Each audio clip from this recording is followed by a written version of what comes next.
If there is one easy, delicious Japanese dish that you should make, it's gyudon, baby. Another cooking video, another day. You know, cooking is an interesting, I'm not wearing any fucking pants.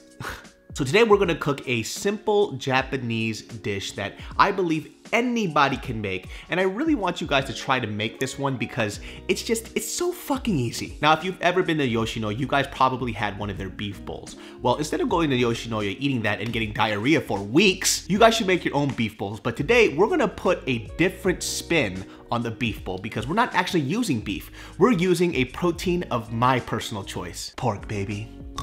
Yep, no pants. No pants at all. Bing! Well, did you guys know I had, okay. That is not that funny, man. Now on to my favorite part of this video. Let's talk about ingredients, baby. Now before we go ahead and talk about specific individual ingredients, there is a component to this dish that has to be made beforehand, and that is the dashi stock. Now, if you can't make the dashi stock with the ingredients that I have, you can simply just get a dashi powder. You take hot water, you throw the dashi flakes in there, and then you have instant dashi broth.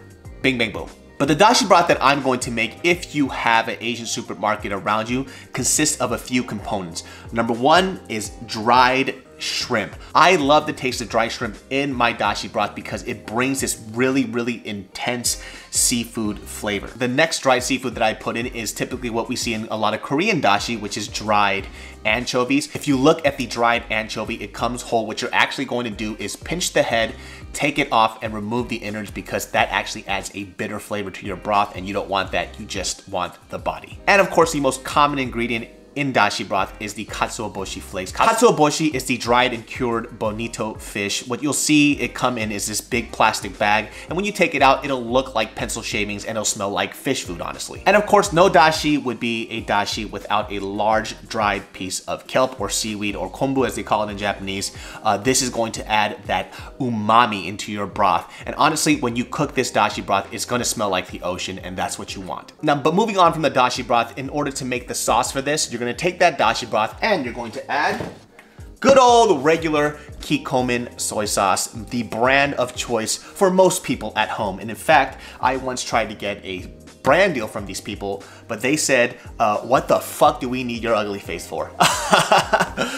And of course we have aji mirin, which is a sweet cooking rice seasoning. It is sweet and there is a decent amount of alcohol in here. So typically with this dish, especially in gyudon, you'll see people use sake and they'll simmer it out. I don't actually think the sake is that important. You just need aji mirin, and then you need to reduce the amount of sugar that you put in the broth later, and I think it tastes perfectly fine. In this dish, I actually like to use raw sugar. I don't know why. I think it's because the granulated sugar, the white sugar that we usually use, is a little too sweet, you know, and plus, why does everything gotta be white? You know what I'm saying? Shit, ain't nothing wrong with having a little color in your sugar. All right, you hear me? And a little knob of ginger won't hurt either. The vegetal components is going to be the yellow onion. The reason why is simply because it's cheap as fuck and it's quite abundant. And for garnish, we'll be using these spring onions or green onions. It also adds a nice crunchy little texture at the end of it with all that fatty, delicious pork that we're gonna be having. But David, gyudon means beef because gyu is beef. Shut the fuck up, I already know that. We're calling this butadon. Buta is pork, bitch. Specifically is going to be thinly sliced pork shoulder. Very, very cheap cut of meat, but because it's the Berkshire pork and it has such amazing marbling and the fat in a Berkshire pork is oh. Well, now that we talked about the ingredients, let's move on and let me shut the hell up and let's get to cooking, baby. Ah, fuck. Oh.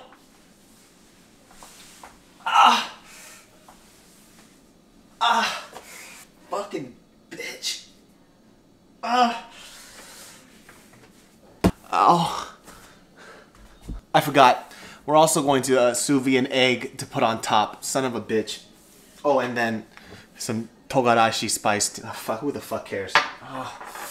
First things first, let's make a dashi broth. You are going to get a pot of cold water, roughly about 6 cups, and add a half sheet of dashi kombu to it.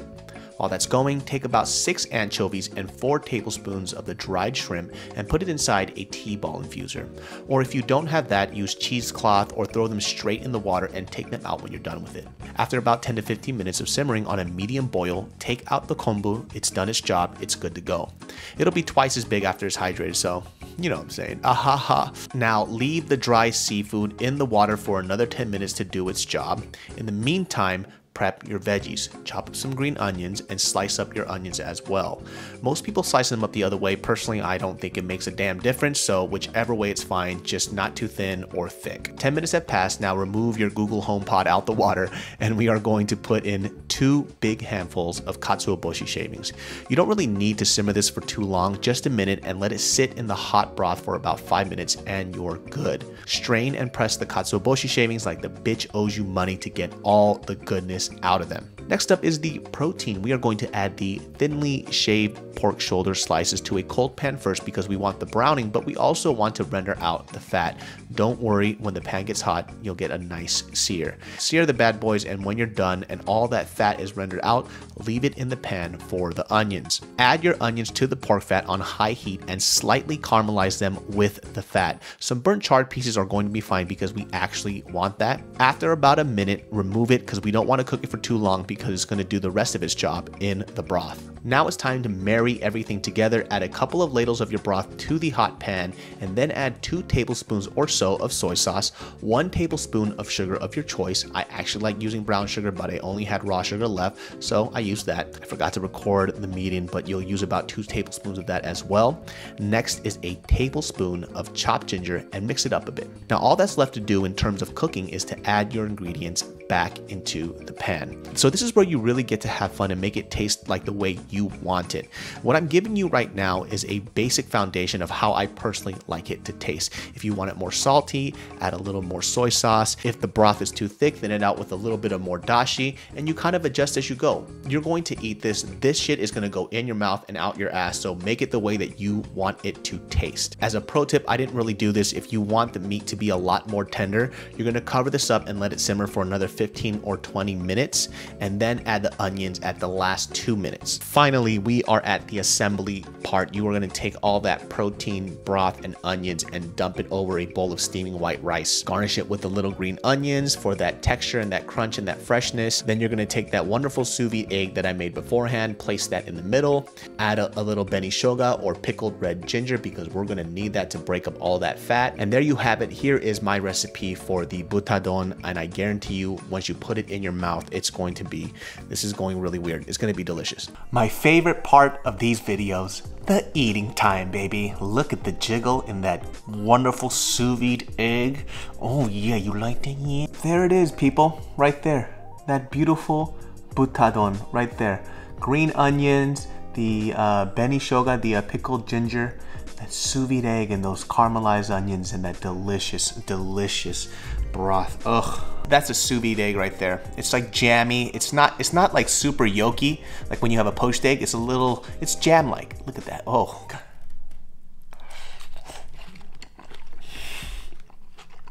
Oh my God.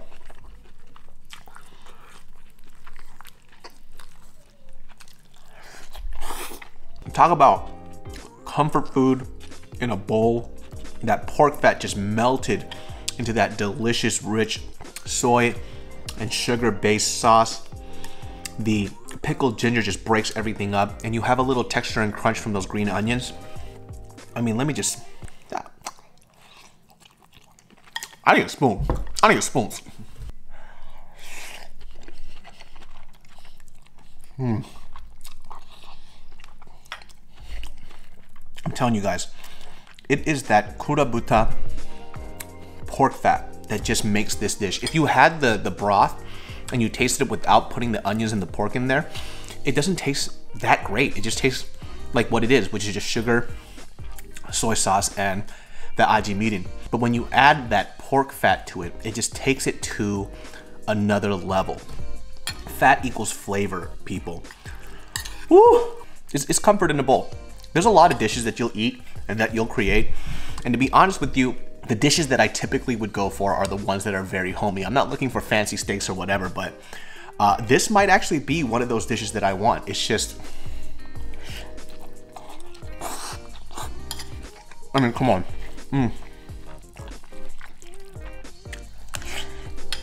Oh man. And if you're a little bit iffy about, you know, stuff that has like a really, really harsh porky flavor, you don't have to worry about that. The ginger kind of covers that up. And on top of that, that soy gets married into that pork fat, and the pork fat gets mingled in with the soy, and it's heaven in a bowl. I don't know what else I'm gonna make. I think I'm gonna go for a Korean dish. I might actually make you guys this dish called meontang, which is like a seafood Korean stew, and it's getting a little warmer, so I wanna make that before it gets too hot. But yeah, I'll see y'all next time. My foot is bleeding right now through the sock. This will make me feel better. Love you.